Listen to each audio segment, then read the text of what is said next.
भगवान का भजन। एक घड़ी 24 मिनट है, लेकिन दस बदन आदन बचे न काल बलीते, हम करे धन धाम संवारे अंत चले उठे रीते। हिरण्याक्ष बड़ा भाई और हिरण्यकश्यप छोटा भाई।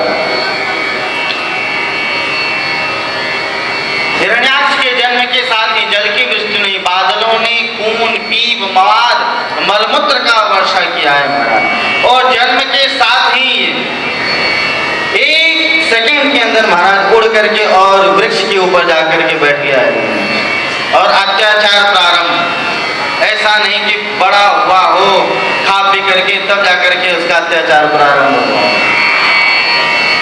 सब दिव्य पार्षद हैं, बड़े होने में कोई समय थोड़ी लगता है।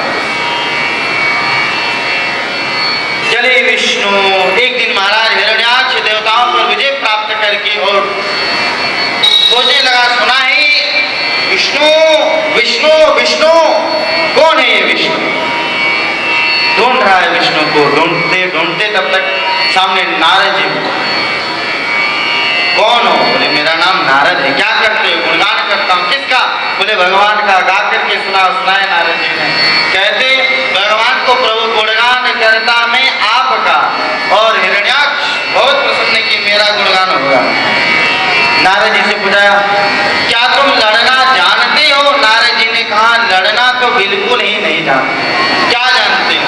बोले लड़ाना बहुत बढ़िया जानता हूं। लड़ने वाला ना सही, लड़ाने वाला है कोई बता दो। विष्णु विष्णु विष्णु विष्णु, जिससे सुनो केवल विष्णु का ही नाम लेता है। कौन है ये विष्णु? कहाँ मिलेगा? नारद जी ने कहा, जले विष्णु स्थले विष्णु, विष्णु पर्वत मस्तके, ज्वाला माला कुले विष्णु, सर्व विष्णु मयम जगत। यहाँ वहां जहां तहां मत पूछो कहा नहीं है बता। कण कण में ही रमी रहा। रमने के कारण ही तो इनका नाम राम है।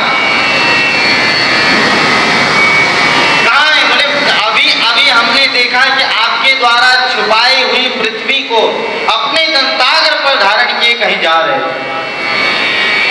और महाराज इतना सुनते ही हिरण्याक्ष आग बबूला हो दौड़ पड़ा। कहाँ देखता है कि एक जंगली सूकर की तरह कोई जीव दंताग्र पर पृथ्वी को धारण किए हुए जल से बाहर आ रहा है। ठहरो, कौन हो? नारद ने बताया था, उसके अनुसार तुम विष्णु लगते। अरे हम तो सोच रहे थे कि कोई सुंदर सौंदर्यवान गुणवान धैर्यवान बलवान कोई विष्णु होगा, तुम तो जंगली सुअर से लगते हो। तब ठाकुर जी ने कहा, हाँ तुम जो सोच लो। हम क्षत्रि मृगया बन करही, तुमसे खल मृग खोजत फिरहि।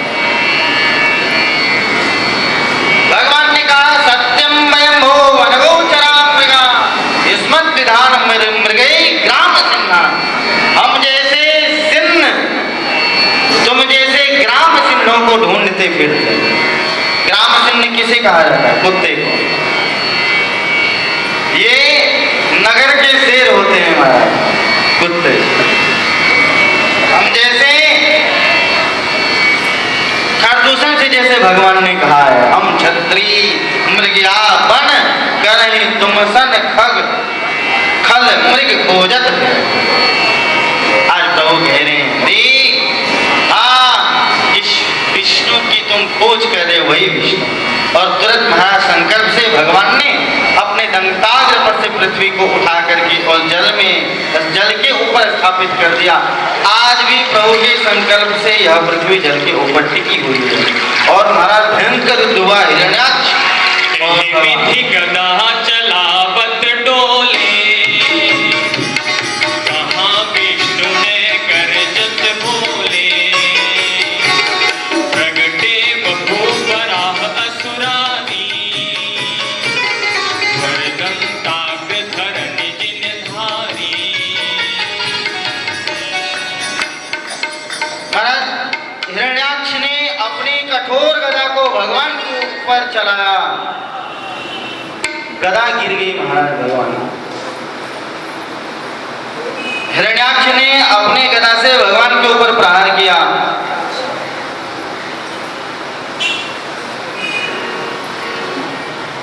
धनु युद्ध आपस में भारी,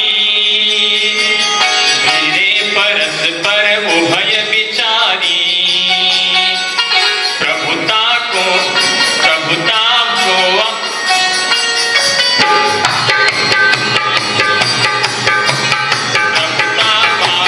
खेल खिलावे, लख लख ब्रह्मादिक घबरावे।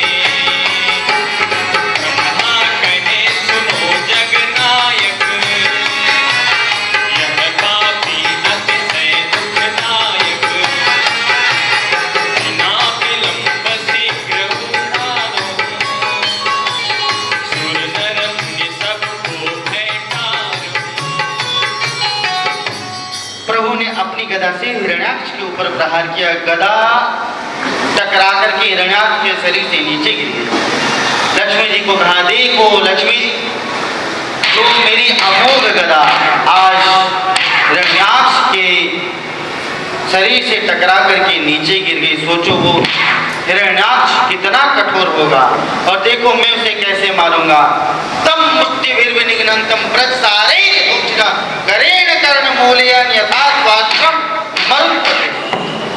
और ऐसा तमाचा मारा भगवान ने कनपट्टे पर, रुचिका वमन करता हुआ और भगवान के चरणों में गिर पड़ा हिरण्याक्ष।